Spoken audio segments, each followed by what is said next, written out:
আসসালামু আলাইকুম my YouTube family. দেশ বা দেশের বাইরে যে যেখানে আছেন সকলকে আমার সালাম। সকলে সুস্থ থাকুন, ভালো থাকুন আর নেক পথে চলুন, এই দোয়াই করি আল্লাহ পাকের কাছে। আর আপনারাও আমাদের জন্য দোয়া করবেন, আমরা যেন সুস্থ সবল থাকতে পারি আর নেক পথে চলতে পারি। ফ্রেন্ডস, আজকে খুবই সুস্বাদু আর স্বাস্থ্যকর একটা রেসিপি নিয়ে এসেছি, যেটা আপনারা বাচ্চাদের টিফিনে বানিয়ে দিতে পারেন। বাচ্চারা এমনিতে ভেজিটেবল একদমই পছন্দ করে না, তো এইভাবে যদি আপনারা পরোটা বানিয়ে দেন ওরা মজার সাথে খাবে। আর এটা সস বা জ্যাম মাখিয়ে খেতে কিন্তু খুবই ভালো লাগে, বা যে কোনো আলুর তরকারির সাথেও খেতে ভালো লাগে। তো এটা আপনারা বানাতে পারেন, সকালে বা সন্ধ্যার নাস্তাতেও বানাতে পারেন। তাই বলছি ভিডিওটি প্রথম থেকে শেষ পর্যন্ত দেখবেন, স্কিপ করবেন না। খুবই হেল্পফুল ভিডিও আপনাদের হতে চলেছে। চলুন শুরু করে। বিসমিল্লাহির রহমানির রহিম। এখানে একটা বোল নিয়েছি, বোলেতে 2 কাপ ময়দা নিয়েছি, আর স্বাদ মতো লবণ, আর এখানে আমি 1 চামচ চিনিও দিয়েছি, যেটা দেখানো হয়নি। তো 1 চামচ চিনি অবশ্যই দেবেন, আর একটা ডিম। এবারে পানি দেবো একটু একটু করে। প্রথমে 1.5 কাপ পানি দেবো, যেই কাপের মাপ করে ময়দা নিয়েছি সেই কাপের মাপ করে 1.5 কাপ পানি দিয়ে এটাকে ভালো করে মেশাতে থাকবো। পানির প্রয়োজন হলে আবার পানি দেব, পানিটা নর্মাল পানি। তো এইভাবে ফাটাতে থাকবো, মেশাতে থাকবো, আর যখন পানির প্রয়োজন হবে পানিটা দেব। তো 1/2 কাপ পানি ছিল, সেটা দিয়ে দিলাম। এটাকে ভালো করে মিশিয়ে নেব।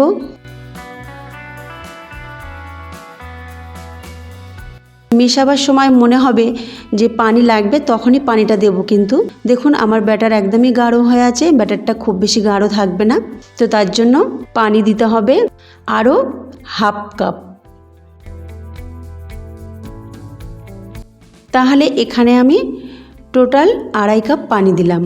2.5 কাপ পানি দিয়ে ভালো করে ফাটিয়ে নিয়ে এটাকে 10 মিনিটের জন্য রেস্টে রাখবো।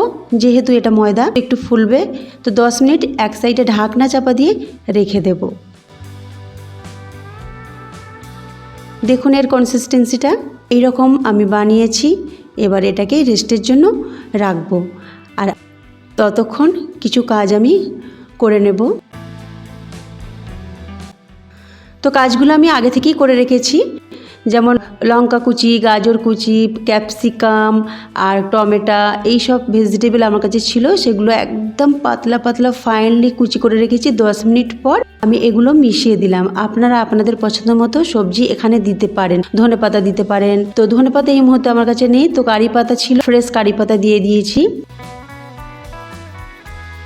আর আপনারা এখানে বিটরুটও দিতে পারেন। তারপরে এখানে মটরশুঁটি, বিন কড়াই, কিন্তু এগুলো একেবারে ফাইনলি চপ করতে হবে, কারণ এগুলো কাঁচা দিচ্ছি, সিদ্ধ করা দিচ্ছি না।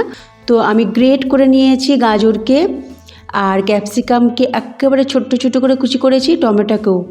তো সবগুলো মিশিয়ে নিলাম। এবার আর রাখার পালা নেই, এবার এটাকে তৈরি করতে হবে। একটা প্যান বসিয়েছি, প্যানটাকে একটু সামান্য তেল ব্রাশ করে নিয়েছি।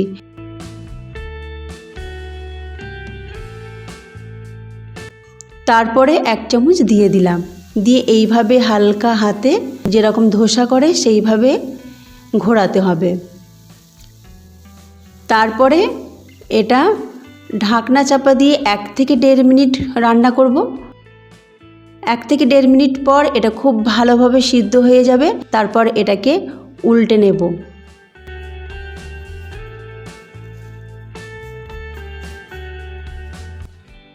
উল্টাবার পর একটু নাড়াচাড়া করে নিয়ে আবার 1 থেকে 1.5 মিনিট ঢাকনা চাপা দিয়ে এটাকে কুক করব।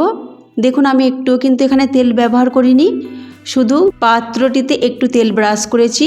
একদম বিনা তেলেরই এই রেসিপিটা তৈরি হয়ে গেল। একেবারে নরম তুলতুলে, খেতে কিন্তু খুবই সুস্বাদু আর সবজিতে ভরপুর। তো বাচ্চাদের এইভাবে আপনারা সবজি খাওয়াতে পারেন।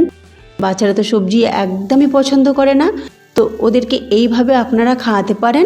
আর এতে যে কোনো জ্যাম মাখিয়ে দিতে পারেন, যেমন পাইনাপেল জ্যাম বা মিক্স জ্যাম বা টমেটো সস, তাতে কিন্তু খেতে খুব ভালো লাগে। রোল করে টিফিনে দিয়ে দেবেন। তো আরেকটা ওইভাবে করে নিলাম। খুব তাড়াতাড়ি এগুলো হয়ে যায়, একদমই সময় লাগে না। দেখুন প্লেটে একটা তুলে দেখাচ্ছি, কত সুন্দর লাগছে কালারটা। এবারে সবগুলো আমি তুলে নিচ্ছি। এখানে আমার 7টা হয়েছিল। আমার ছেলে টিউশন যাচ্ছিল, তো ওকে দিয়ে দিয়েছি, ও খেয়ে চলে গেছে। তো 4টে ছিল, 4টে আপনাদের দেখাচ্ছি। আমার ছেলে কিন্তু বলেছে মা খুব ভালো লেগেছে, ও সস দিয়ে খেয়েছে। তো আপনারাও এরকম বানিয়ে আপনাদের বাচ্চাদের খাওয়াবেন, দেখবেন ওরাও কিন্তু তারিফ করবে আর বারবার এটা খেতে চাইবে।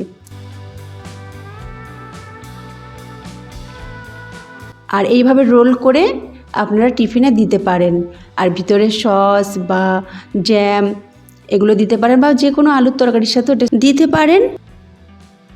তো ফ্রেন্ডস, রেসিপি ভালো লাগলে অবশ্যই একটা লাইক করবেন, তার সাথে একটা কমেন্ট অবশ্যই করবেন, তার সাথে প্রচুর শেয়ার করবেন। আর যারা নতুন রয়েছেন সাবস্ক্রাইব করে পাশে থাকবেন। আল্লাহ হাফিজ।